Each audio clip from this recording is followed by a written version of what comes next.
画です。買ってみたカメラの機種は DJI Osmo Action 5 Pro です。バッテリー3個とバッテリーケース、自撮り棒もついててお得そうだったのでアドベンチャーコンボを購入してみました。購入ついでに無線マイクやアクセサリーも購入。出費が結構かかりました。社外品になりますが、保護ケース、ヘルメット用のカメラマウント、カメラの保護ガラスフィルム、マイクロ SD512GB、ミニ三脚、小さいのは持っていなかったので買ってみました。こんな感じで伸縮します。早速ミニ三脚を箱から出してみました。コンパクトで良い感じ、持ち運びにも便利そうです。マグネットのクイックリリースも良い感じ、ワンタッチで三脚から外せます。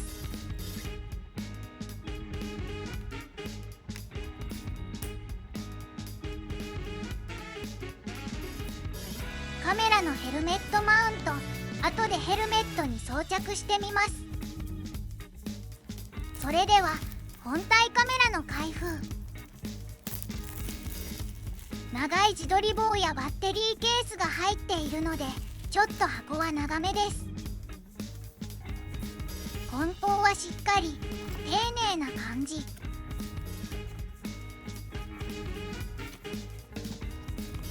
これがカメラ本体かな。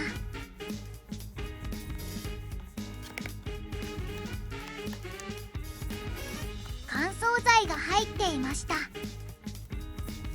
この箱にはカメラ本体と保護ケースが入っていました。防水ケースではなく保護ケース、本体が水深20メートルの防水性能があるので雨程度なら普通に使用できる感じです。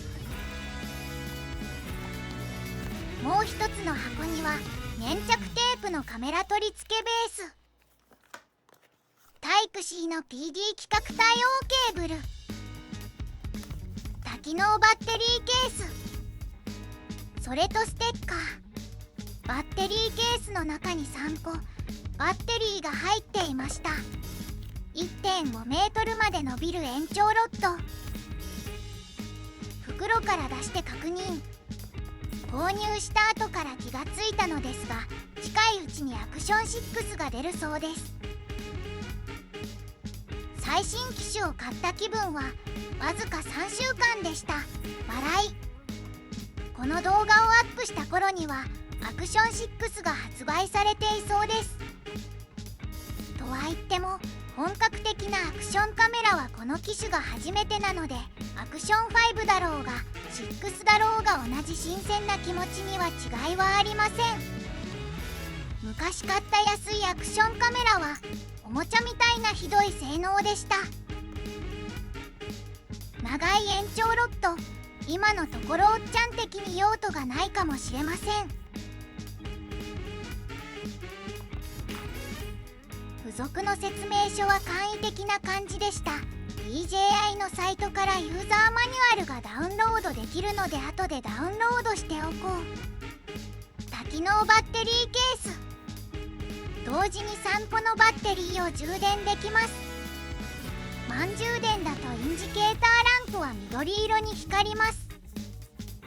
分かりづらいですが、マイクロ SD カードも蓋の裏に2枚挿せます。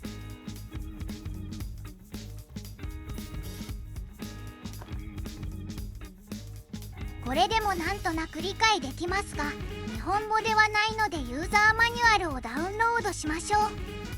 本体にバッテリーを取り付けます。三角のマークを押しながらスライドさせると蓋が開きました。バッテリーの蓋のところにマイクロ SD カードを差し込むスロットも見えます。反対側の蓋はタイプ C の USB ケーブルの差し込み口がありました。充電しながらだと防水機能は働かなさそうなので注意が必要です。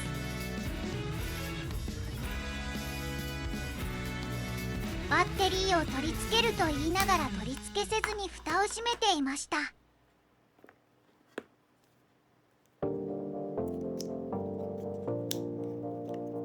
バッテリーの向きを間違えると物理的に入らないようです。安心。マイクロ SD カードも取り付けします。先ほどのバッテリー側の蓋をずらして、これも向きを間違えると入らないので無理に差し込むのはやめましょう。うまく差し込むとロックされた音がします。防水性能が落ちるので蓋はしっかりと閉めましょう。よく見るカメラのマウント用のネジ穴がありません。クイックリリース用のマウントが付属していたのでつけてみます。磁石とロックの爪の2段構えのようです。通常使用で外れることはなさそうです。しっかりと取り付けできると揺さぶっても外れる感じはありませんでした。外すときは両側のロックを押すと外れます。簡単に分離できました。ワンタッチはとても便利そうです。保護フレームは閉めてロックするタイプのようで、取り外しもワンタッチです。本体をはめ込んだらパチンとロック。落下時のダメージもしっかりと緩和してくれそうです。延長ロッドにクイックリリースアダプターを取り付け、付属の留めネジで簡単装着。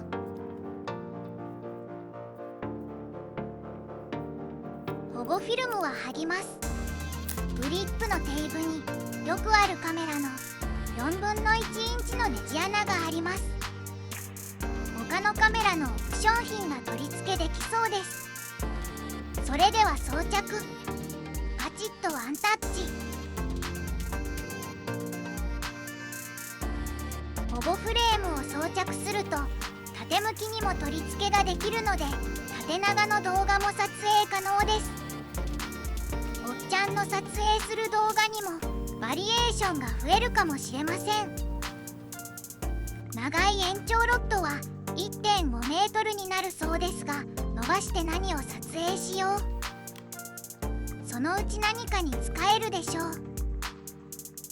さて次はまだ新しいうちにガラスフィルムを貼ってレンズや液晶画面の保護をします。購入したフィルムにレンズカバーがついてました。嬉しい。内容物の確認。よく見るレンズクリーナーセット。スマートフォンとかのガラスフィルムと似たような感じです。今回購入したガラスフィルムは3枚セットでした。レンズ部分、前面の液晶、背面の液晶の3枚3セット。もしフィルムが割れても安心の枚数です。早速きれいに拭いてガラスフィルムを装着してみたいと思います。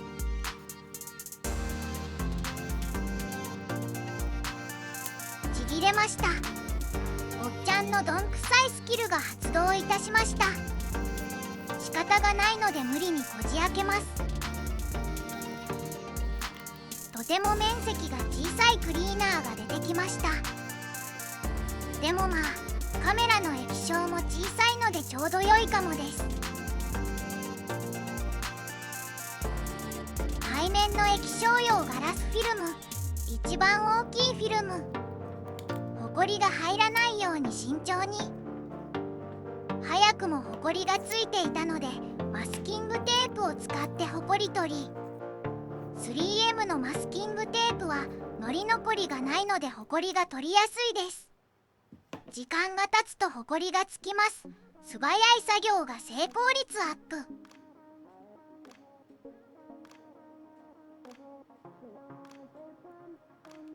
なんとかホコリも入らず、きれいにフィルムが貼れました。成功。あと2箇所。先ほどと同じように残りの2箇所もフィルムを貼っていきます。小さいので簡単に貼れました。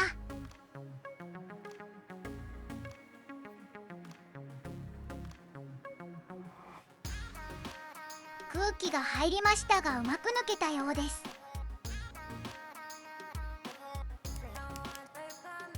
最後にレンズ。指が滑ってずれたかと思いましたが、奇跡的に綺麗にフィルムがはまってくれました。よかった。これでひとまず安心です。付属のレンズカバーはゴム素材かな。結構柔らかい感じです。カメラを使わない時にはかぶせておいても良いかも。二重のレンズ保護になります。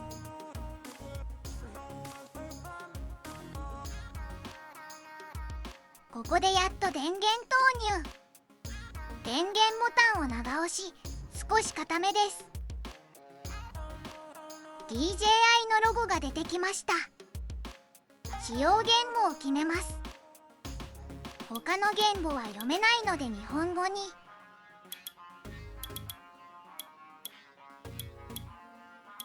カメラ固有の情報が出てきました。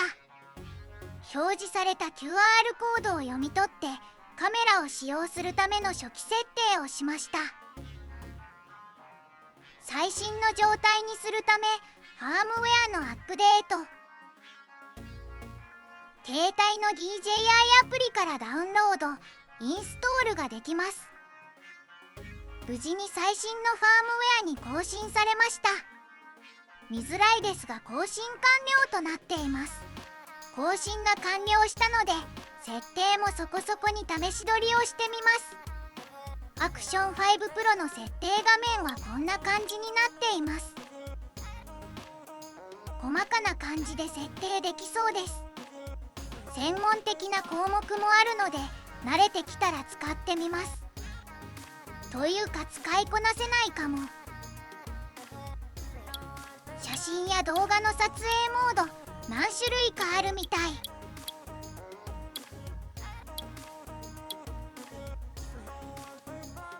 CT125 のハンドルに手持ちのクランプで取り付け、ガタつきもブレもなくしっかり取り付けできていました。バイクは振動が結構あるので画像が良くないかなとも思いましたがさすがでした。揺れの補正がすごいです。ここの道路はアスファルトが剥がれていたり隆起していたり結構路面のダメージが多いバイクが振動する道路なんですが、振動して画像がブレることもなくしっかりと撮れています。動画は実に滑らか。おっちゃん本人は揺れに必死に耐えてるんですが笑い。動画の解像度は 2K、 フレームレートは 50fps で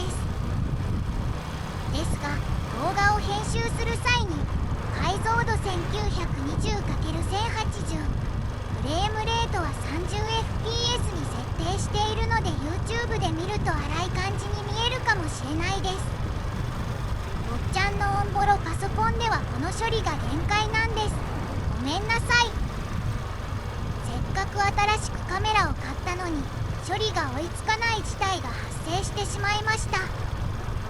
動画の編集も時間がかかるのでパソコンも欲しいな。物欲まみれのおっちゃんでした。さて次はヘルメットの顎の部分にカメラをマウントするブラケットを取り付けてみます。開封。オレンジの部分は柔らかい TPU 素材な感じです。滑り止めの効果もありそう。よくわからない小さい紙切れが入っていました。注意事項とかかな。老眼のおっちゃんには読めない小ささです。よく見ると面積事項と書いていました。それでは装着。ベルクロテープが本体から出てきています。どうやらヘルメットの顎の部分にベルクロテープを巻きつけて締め付けて装着するようです。なるほど、こんな感じでベルトを締め付けするんですね。説明書はありませんでしたが購入したショップのサイトを参考にして取り付けできそうです。ヘルメットの裏側にベルクロテープを回して角度を合わししっかりと取り付けできたら完成。ちょっと不安定です。締め付けが足らないみたい。走行中に外れても嫌なので、しっかりと取り付けしておきたいところです。こんな感じで良いかな。次にクイックリリース用のカメラマウントの取り付け。合わせてネジを差し込むだけなので難しい作業ではないです。ですがここでしっかりと本体とカメラマウントが接合していなければ走行中に脱落の恐れもあるので慎重に。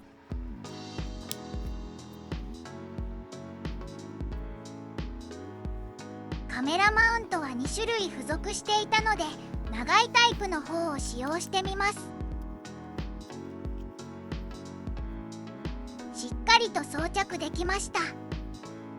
角度は撮影してみないと分かりませんが、元ブロガーさんたちがヘルメットに装着してる感じになりました。元ブログ的な YouTube も作ってみようかな。夢が広がります。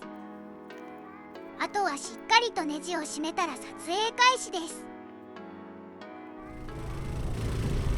いざ撮影してみると少し角度が下向きな感じ。おっちゃん、どうやら顎を引いてバイクに乗る癖があるようです。カメラの角度はかなり上向きにしてたんですが、もっと角度をつけるとカメラがヘルメットに接触するため、位置を上にずらすと視界の邪魔になってしまうという。せっかく良い画像を撮ろうと調整するとメーター類が見えなくなってしまいます。ヘルメットにカメラをマウントするときは少し調整する必要がありそうです。短いマウントも使ってみなければ。 4K で撮影するとパソコンの負荷がすごいので元ブログはまだまだ先になりそう。それにしても良い天気、だいぶ過ごしやすい気温になりましたが、おっちゃんは通勤でしかバイクに乗ってない感じです。では通勤でツーリングを楽しむおっちゃんの動画はここまで。ご視聴ありがとうございました。